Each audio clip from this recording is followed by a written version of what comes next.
کے ڈر سے گناہ کا موقع مل رہا ہو اور گناہ سے اپنے آپ کو بچا لیا جائے. یہ ہے صبر میرے بھائیوں. اللہ تعالیٰ صبر کرنے والوں سے محبت کرتا ہے. اور صبر کی تیسری قسم یہ ہے کہ انسان نماز اگر شروع کر رہا ہے. ہمارے بہت سارے بھائی ہیں جمعہ کے خطبے میں آتے ہیں, مولوی صاحب نے نماز کے اوپر تقریر کی, امام صاحب نے تقریر کی, نماز کا جذبہ دلایا, نماز کی محبت پیدا ہوئی, نماز کی عادت شروع, نماز کی پابندی شروع کر دی, 1 مہینہ نماز پڑھی, 2 مہینہ نماز پڑھی, اس کے بعد چھوڑ دیا. یہ صبر نہیں ہے. صبر یہ ہے کہ نیکی کے کاموں کو پرماننٹ کیا جائے, ریگولرلی کیا جائے, نیکی کے کاموں پر مداومت کیا جائے, نیکی کے کاموں کو برابر کیا جائے. یہ صبر ہے. تو صبر کی 3 قسمیں ہیں. مصیبت پر صبر کیا جائے, گناہ سے اپنے نفس کو بچایا جائے, اور نیکی کے کاموں پہ جمے رہا جائے. ان تینوں کو صبر کہتے ہیں. اور اللہ کہتا ہے کہ میں صبر کرنے والوں سے محبت کروں. اس کے بعد چھٹی چیز, میں ابھی ان باتوں کا ذکر کر رہا ہوں جس سے اللہ محبت کرتا ہے. چھٹی چیز, اگر آپ یہ چاہتے ہیں کہ اللہ تعالیٰ آپ سے محبت کرے تو اللہ کے دین پر عمل کرنے میں کسی کی پرواہ مت کیجیے. بھئی نوجوان نے داڑھی رکھ لی, اب لوگ تانا مار رہے ہیں, بھئی تو ملا ہو گیا. اب بیچارے کو جو ہے اس کو ڈیگریڈ کیا جا رہا ہے. مسلمان لڑکی ہے, پردے میں جانے لگی, جوان ہو گئی, بالغ ہو گئی, پردے میں جانے لگی, اس کے گھر کی عورتیں کہنے لگی ارے تو ابھی تمہاری عمر کیا ہے, 12 سال کی 13 سال کی, تو پردے میں جا رہی ہے. ڈیگریڈ کیا جا رہا ہے. اللہ کے دین پر عمل کرنے کے سلسلے میں کسی کے کمنٹ کی پرواہ نہ کی جائے, کسی کی ملامت کی پرواہ نہ کی جائے تو اللہ محبت کرتا ہے. آئیے وہ آیت آپ کو پڑھ کے سنا دیتا ہوں. سورہ مائدہ کے اندر اللہ نے فرمایا یا ایھا الذین آمنوا من یرتد منکم عن دینہ فسوف یأتی اللہ بقوم یحبہم وَيُحِبُّونَهُ. اے ایمان والو, اگر تم اللہ کے دین سے پلٹ جاؤ گے, اگر تم مرتد ہو جاؤ گے, اگر تم اللہ کے دین کو چھوڑ دو گے, تو اللہ تعالیٰ ایک دوسری قوم کو لائے گا جو اللہ سے محبت کرتی ہے اور اللہ اس سے محبت کرتا ہے. أَذِلَّةٍ عَلَى الْمُؤْمِنِينَ, وہ مومنوں کے لیے نرم ہیں. أَعِزَّةٍ عَلَى الْكَافِرِينَ, اور کافروں کے لیے سخت ہیں. يُجَاهِدُونَ فِي سَبِيلِ اللَّهِ, وہ اللہ کی راہ میں جہاد کرتے ہیں. وَلَا يَخَافُونَ, اور وہ اللہ کی راہ میں کسی ملامت کرنے والے کی ملامت سے ڈرتے نہیں. کون کیا کہہ رہا ہے, اگر ہم صحیح راستے پہ چل رہے ہیں, اگر ہم اللہ کے دین پہ چل رہے ہیں, تو اللہ تعالیٰ کہتا ہے وہ کسی کی ملامت کی پرواہ نہیں کرتا. تو یہ کام اگر ہم کریں تو اللہ ہم سے محبت کرے گا. 6 چیزیں ہو گئی. نمبر 7, ساتواں کام جس کے کرنے والے سے اللہ تبارک و تعالی محبت کرتا ہے. سورہ بقرہ کے اندر آیت نمبر 222 میں اللہ نے فرمایا ان اللہ یحب التوابین ویحب المتطہرین. اللہ تبارک و تعالی بہت زیادہ توبہ کرنے والے اور بہت زیادہ پاک اور صاف رہنے والوں کو پسند کرتا ہے. اللہ نے یہ نہیں کہا توبہ کرنے والے, بہت زیادہ توبہ کرنے والے, بار بار توبہ کرنے والے. بھائی انسان ہے آپ, اگر بار بار غلطی ہو گئی, غلطی کا ہونا بڑی بات نہیں ہے, جب غلطی ہو تب اللہ کی بارگاہ میں, جب تک آپ کے دل میں توبہ کا خیال آ رہا ہے, جب تک اللہ تعالیٰ توبہ کی توفیق دے رہا ہے, اس کا مطلب کہ اللہ آپ سے راضی ہے, اللہ آپ سے محبت کرتا ہے. اور جس دن گناہ کرنے کے بعد توبہ کا خیال نہ آئے اور مزید گناہ کرنے کا جذبہ پیدا ہو جائے, سمجھ جاؤ کہ اللہ آپ سے ناراض ہے. ان اللہ یحب التوابین, اللہ تعالیٰ بار بار توبہ کرنے والوں کو پسند کرتا ہے. وَيُحِبُّ الْمُتَطَّهِرِينَ, اور اللہ تبارک و تعالیٰ پاک صاف رہنے والوں کو پسند کرتا ہے.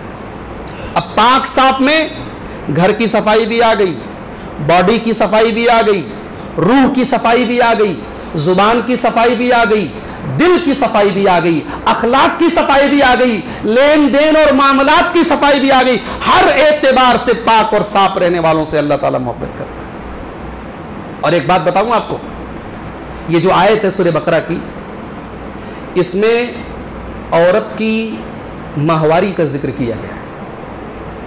کہا گیا کہ اے نبی, لوگ آپ سے سوال کرتے ہیں ایام حیض کے بارے میں, تو آپ بتا دیں کہ اپنی عورتوں سے ان ایام میں دور رہو. دور رہو کا مطلب کہ ان کے ساتھ فزیکل ریلیشن شپ نہیں بنا سکتے, ان کے ساتھ اٹھ سکتے ہیں, بیٹھ سکتے ہیں, سو سکتے ہیں, کھانا کھا سکتے ہیں, پانی پی سکتے ہیں, فزیکل ریلیشن نہیں بنا سکتے. اور اس کے بعد فرمایا کہ اے نبی اپنے میرے ایمان والے بندوں کو بتا دو کہ ایام حیض میں عورتوں کے قریب نہ جائیں جب تک وہ پاک نہ ہو جائیں.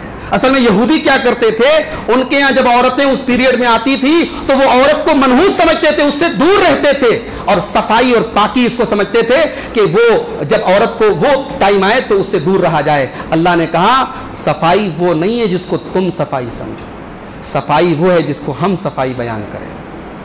بھئی آج دنیا میں بہت سارے لوگ ہیں جو گوشت نہیں کھاتے, کہتے ہیں بھئی یہ جیو ہتیا ہے, یہ بڑی گندی چیز ہے. تو دنیا کسی چیز کو گندا سمجھے وہ گندی نہیں ہے, اور دنیا کسی چیز کو پاک کہے وہ پاک نہیں ہے. پاک وہ ہے جسے اللہ پاک کہے, اور ناپاک وہ ہے جسے اللہ ناپاک کہے. بھئی سور ہے, اللہ نے اس کو ناپاک کا, حرام کا. بھئی ہمارے یہاں سور جو ہے وہ گندگیوں میں رہتا ہے, امریکہ اور یورپ میں تو اس کے بڑے بڑے فارم ہیں, بڑی صفائی سے اس کو پالا جاتا ہے. تو کیا وہ حلال ہو جائے گا, وہ پاک ہو جائے گا؟ وہ ناپاک ہے تو ناپاک رہے گا. اللہ تعالیٰ نے یہ نقطہ بیان کیا کہ یہودی سمجھتے ہیں کہ صفائی کا مطلب ہے عورت سے ان ایام میں دور رہا جائے, اس کو ٹچ نہ کیا جائے, اس کے ساتھ بستر پہ سویا نہ جائے, اس کا پانی اس برتن میں سے پانی نہ پیا جائے. اور میرے نبی نے یہ تعلیم دی.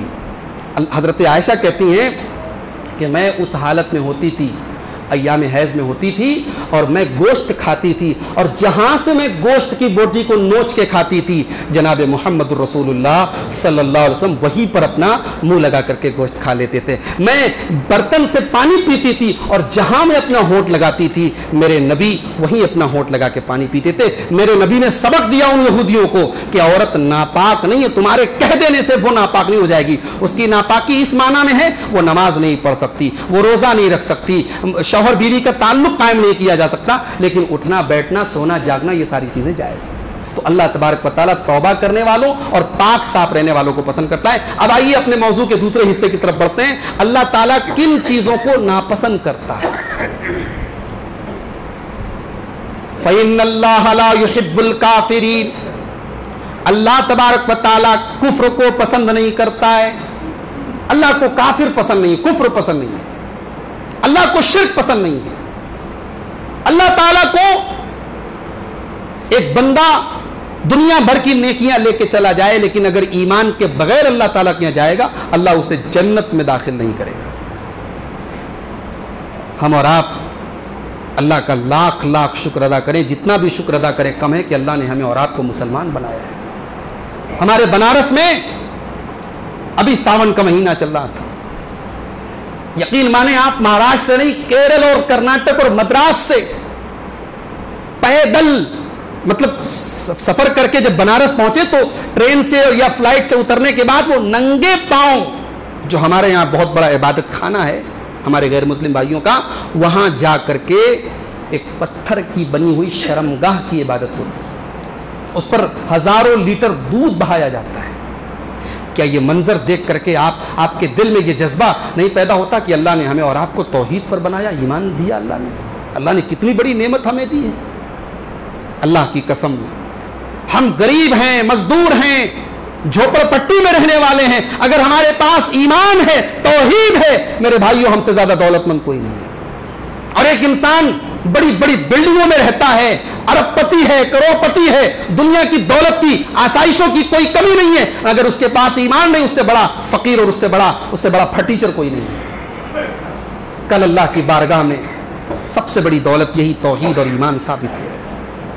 قرآن مجید کے تیسرے پارے کی اس آخری آیت کو آپ یاد کر لیں, ان الذین کفروا وماتوا وهم کفار فلن يقبل من احدهم ملء الارض ذهبا. جو لوگ ایمان کے بغیر دنیا سے چلے گئے, کفر کی حالت میں دنیا سے چلے گئے, کل قیامت کے وہ زمین بھر کے سونا بھی اگر اللہ کی بارگاہ میں دے دیں اور اللہ سے کہیں کہ اے اللہ تم کو جہنم سے بچا لے, اللہ ان کو جہنم سے نہیں بچائے گا. زمین بھر کے سونا دے کر کے بھی انسان اگر توحید کے بغیر گیا ہے, کفر کے اوپر گیا ہے, شرک کے اوپر گیا ہے, تو میرے بھائیوں کل قیامت کے دن وہ اللہ کے عذاب سے نہیں بچ سکتا ہے. فَإِنَّ اللَّهَ لَا يُحِبُّ الْكَافِرِينَ. اللہ تبارک و تعالیٰ کافروں سے محبت نہیں کرتا ہے. دوسری چیز, وَاللَّهُ لَا يُحِبُّ الظَّالِمِينَ. اللہ تبارک و تعالیٰ ظالموں سے محبت نہیں کرتا ہے, اللہ کو ظلم گوارا نہیں ہے. بھئی آج اگر کوئی ظالم پاور میں ہے، اقتدار میں ہے، طاقت اس کے پاس ہے، تو وہ اس غلط فہمی میں نہ رہے کہ وہ ہمیشہ اقتدار کرے گا۔ اللہ تبارک و تعالیٰ کا نظام رہا ہے، اللہ تعالیٰ نے اس دھرتی پر ظلم کے اقتدار کو باقی نہیں رہنے دیا ہے، ظلم باقی نہیں رہے گا، اور ظلم کرنے والا دنیا میں بھی ذلیل ہوگا اور کل قیامت کے دن بھی وہ اندھیرے میں رہے گا، اس کو روشنی نصیب نہیں ہوگی۔ الظلم ظلمات یوم القیامہ، ظلم قیامت کے دن اندھیرے کا سبب بنے۔ ظلم سے بچو میرے بھائی، اپنی ذات کے ذریعے کسی پر ظلم مت کرو۔ کسی کی 1 انچ زمین بھی اگر آپ نے ہڑپی ہے، توبہ کر لو بھائی، اللہ تعالیٰ کے یہاں بہت بڑی قیمت چکانی پڑ جائے گی آپ کو۔ ظلم سے بچو، اللہ تعالیٰ ظالموں کو پسند نہیں کرتا۔ تیسری چیز، وَلَا تَعْتَدُوا إِنَّ اللَّهَ لَا يُحِبُّ الْمُعْتَدِينَ، حد سے تجاوز مت کرو، اللہ تعالیٰ حد سے تجاوز کرنے والوں سے محبت نہیں کرتا۔ حد سے تجاوز اللہ کو پسند نہیں ہے۔ یہاں تک اللہ تبارک و تعالیٰ کو حد سے تجاوز پسند نہیں ہے، اس نے کہا نماز پڑھو۔ آپ نماز پڑھتے ہیں لیکن نماز اتنی پڑھ رہے ہیں کہ بیوی کا حق ادا نہیں کر رہے ہیں، بچوں کا حق ادا نہیں کر رہے ہیں، تو یہ بھی اللہ کی نظر میں حد سے تجاوز ہے۔ آپ عبادت کر رہے ہیں مگر اتنی عبادت کر رہے ہیں کہ رات بھر آپ سوتے نہیں، رات بھر آپ عبادت کرتے ہیں، شریعت کہتی ہے یہ بھی حد سے تجاوز ہے۔ اللہ تعالیٰ حد سے تجاوز کو پسند نہیں کرتا ہے۔ دنیا کی قومیں تباہ ہوئی اسی حد سے تجاوز کرنے کی وجہ سے، اسی اعتداء کی وجہ سے، اسی غلو کی وجہ سے۔ حضرت عیسیٰ کے مقام کو اللہ تک پہنچا دیا، حضرت عزیر کے مقام کو اللہ تک پہنچا دیا، حضرت مریم کے مقام کو اللہ تک پہنچا دیا، اور آج کتنے ہمارے مسلمان بھائی ہیں جنہوں نے اللہ کے نبی صلی اللہ علیہ وسلم کو اللہ کے مقام تک پہنچا دیا، اللہ کے ولیوں کو، اللہ کے نیک بندوں کو اللہ کے مقام تک پہنچا دیا۔ یاد رکھو، اللہ تعالیٰ کو غلو پسند نہیں ہے، اللہ تعالیٰ کو حد سے تجاوز پسند نہیں ہے۔ وَلَا تَعْتَدُوا إِنَّ اللَّهَ لَا يُحِبُّ الْمُعْتَدِينَ۔ اچھا، دعا کرتے ہیں ہم لوگ، دعا کے اندر بھی حد سے تجاوز اللہ کو پسند نہیں۔ ایک صحابی نے اپنے بیٹے کو دعا کرتے ہوئے دیکھا، ابو داؤد کی صحیح روایت، کہا اے اللہ میں تجھ سے سوال کرتا ہوں کہ تو جنت میں رائٹ سائڈ میں مجھے سفید رنگ کا محل عطا فرما۔ صحابی نے اپنے بیٹے حضرت عبداللہ ابن مغفل نے اپنے بیٹے کو دیکھا، کیا دعا کر رہا ہے؟ جنت میں داہنی طرف سفید محل مجھے عطا فرما۔ صحابی نے کہا کہ بیٹا یہ دعا کرنے کا طریقہ نہیں ہے، یہ دعا میں حد سے تجاوز ہے۔ تمہیں جنت مانگنی ہے، اللہ سے جنت کا سوال کرو۔ ایک بہت بڑے ہمارے پڑوسی ملک کے ایک صاحب ہیں، تقریر کرتے ہیں، خطیب ہیں، مقرر ہیں۔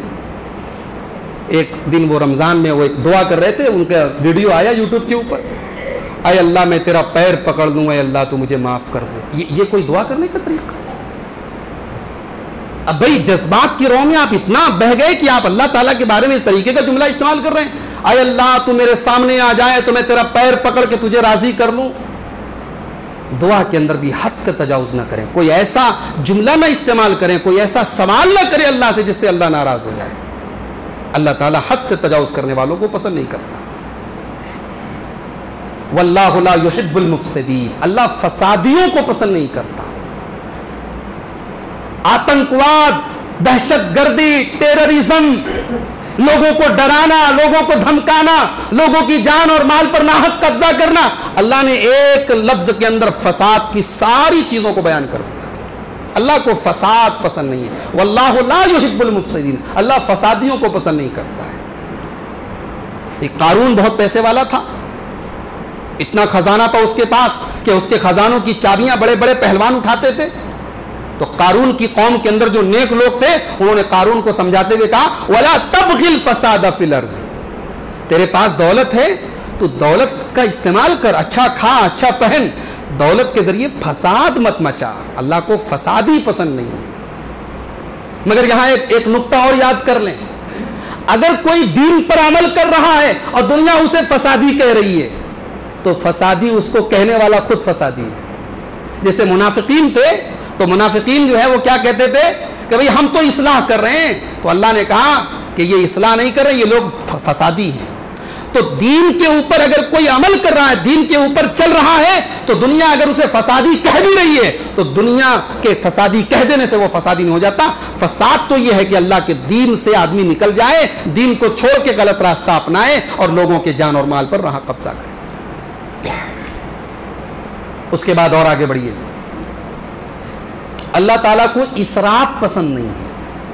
وَلَا تُسْرِفُوا إِنَّهُ لَا يُحِبُّ الْمُسْرِفِينَ. اللہ کو اسراف پسند نہیں ہے. اسراف کس کو کہتے ہیں؟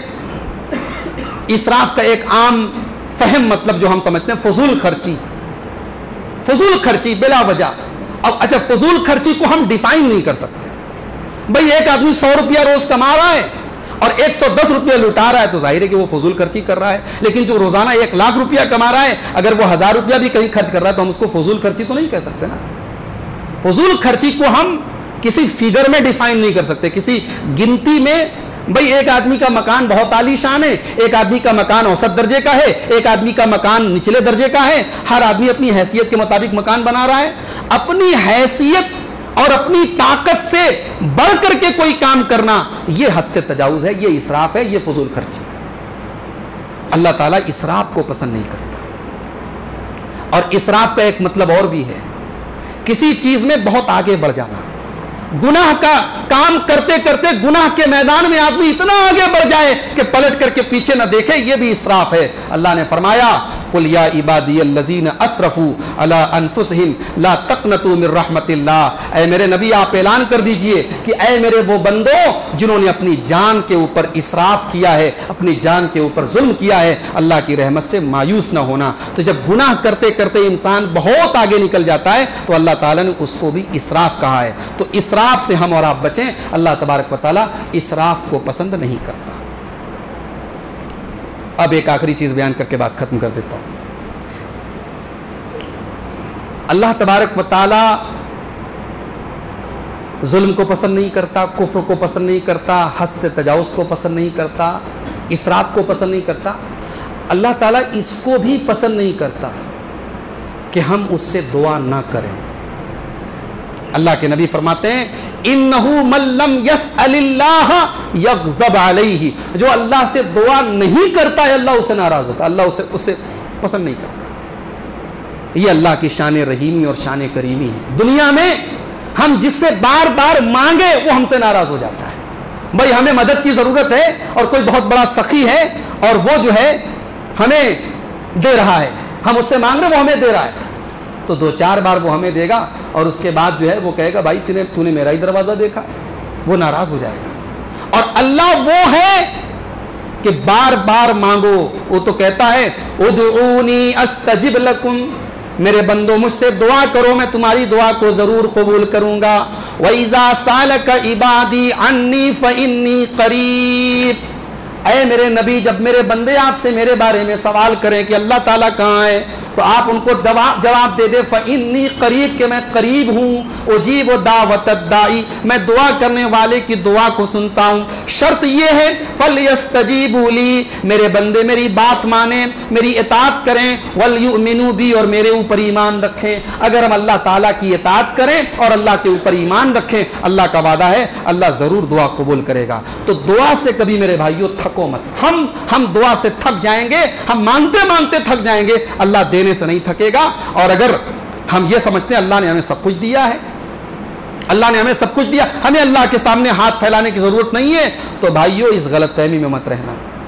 اللہ تعالیٰ سب کچھ دے رہا ہے تو بہت خوشی کی بات ہے, آپ اللہ کا شکریہ ادا کرنے کے لیے ہاتھ اٹھا لیں. بھائی اللہ تعالیٰ اگر ہمیں نماز پڑھنے کی توفیق دے رہا ہے یہ ہماری خوبی نہیں ہے. ہم نے حج کر لیا یہ ہمارا کمال نہیں ہے. ہم زکوٰۃ نکال رہے ہیں کروڑوں روپے کی, یہ ہمارا کمال نہیں, یہ اللہ کی توفیق ہے.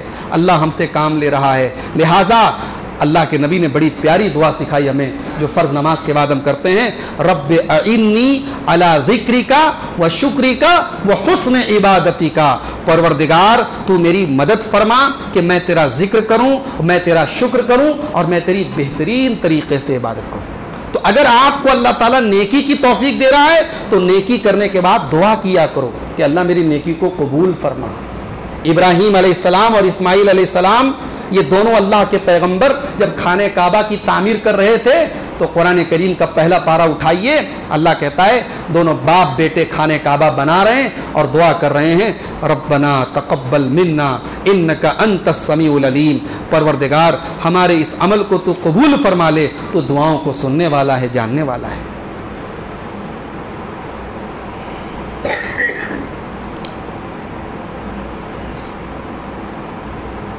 یہ ایک سوال آیا ہے کہ جنگ میں دشمن کو جلا نہیں سکتے. ایک کتاب مسجد میں پڑھی جاتی ہے کہ مسلمانوں نے دشمن کو آگ کی دیگچی پر چڑھا دیا. میرے علم میں ایسی کوئی حدیث نہیں ہے. انسان کو تو چھوڑ دو, اللہ کے رسول نے ایک مرتبہ صحابہ کو دیکھا کہ انہوں نے چیونٹیوں کو جلا دیا.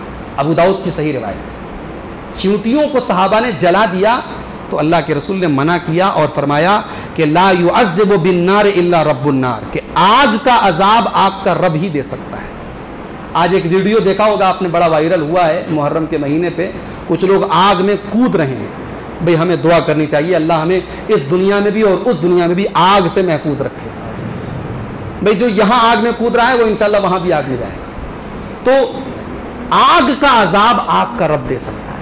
اسی لیے حضرت علی رضی اللہ تعالیٰ عنہ نے کچھ خوارج کو آگ میں جلوایا تھا.